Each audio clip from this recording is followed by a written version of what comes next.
$10 billion each. Americans spend nearly $10 billion each year on beauty products alone, and that doesn't even count cosmetic surgery. So it begs the question, have we become obsessed with beauty? In a powerful new documentary, director Darryl Roberts tackles that question. He focuses on Garen Taylor, a 12-year-old runway model who by 15 is told that she's too fat. People have nerve to call me obese. Obese? Okay. Let's see here. When I walk, my legs don't even rub together. First of all, usually obese women, their legs will rub together when they walk. My stomach?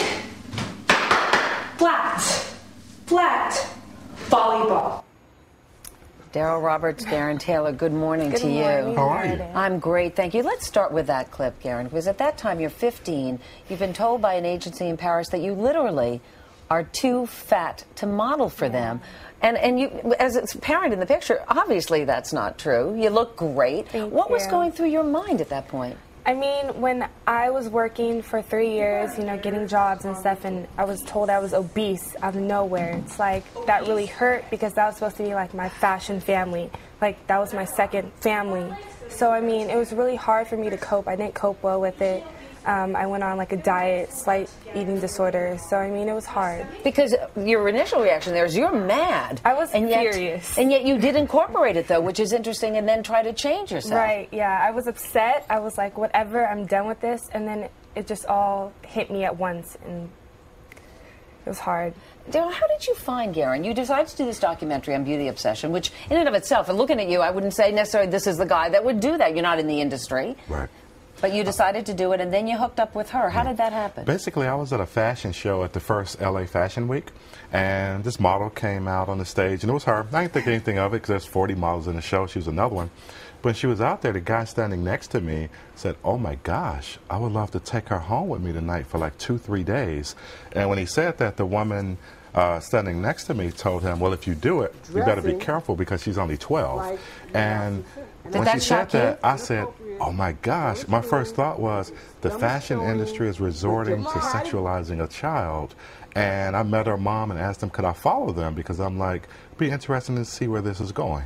Yeah, you also have another girl in the film named Maggie, 15, who wants to be a model like Garen. She wants to have breast implants. She wants to have liposuction.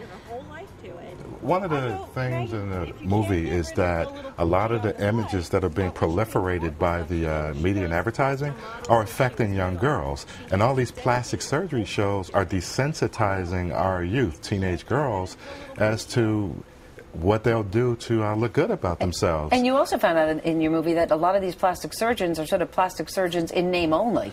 Oh, exactly. They're not board certified. The Federal Trade Commission has a law from 1977 that any doctor with an MD degree can call themselves plastic surgeon. So in the film, we have one, and his only credentials in plastic surgery was a weekend seminar, and he practiced on a tomato from Friday through Sunday, and Monday he cut on a woman and like brutalized her.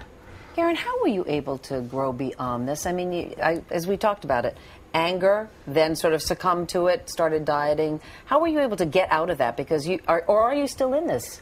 I recovered, thank God, because I just realized, like, it's not even just the industry. It's my friends, my best friends, who talk about, we can't go to the beach today because I don't like the way my love handles are looking. I mean, it's just everywhere. It's society.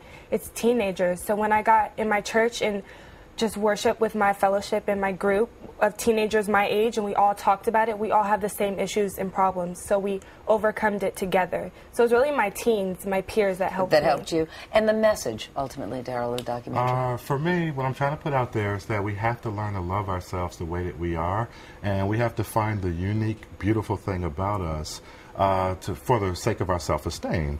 For me, Anthony Kiedis from the Red Hot Chili Peppers one time told me that I had a beautiful handshake, and for the next 3 weeks I was walking the streets like a moron, shaking everybody's hand, you know. I told Darryl that's the power of language. That is. He told him that he had a beautiful handshake. He's had that handshake since he was born.